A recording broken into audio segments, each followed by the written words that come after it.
Forget diamonds, forget creepers. The biggest mystery in Minecraft has always been staring us right in the face. Who is Steve? First, let's address the obvious. Steve is the default player skin.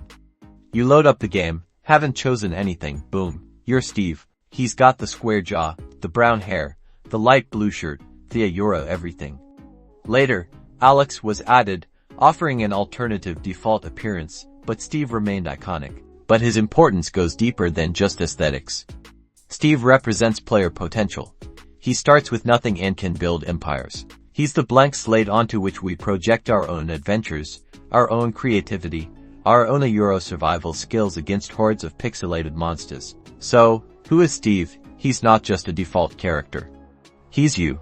He's me. He's everyone who's ever picked up a pickaxe and started building their own world. He is possibility. He is the ultimate Minecraft avatar. Now go forth and create. What do you think of Steve? Let me know in the comments below, and don't forget to like and subscribe for more Minecraft mysteries solved.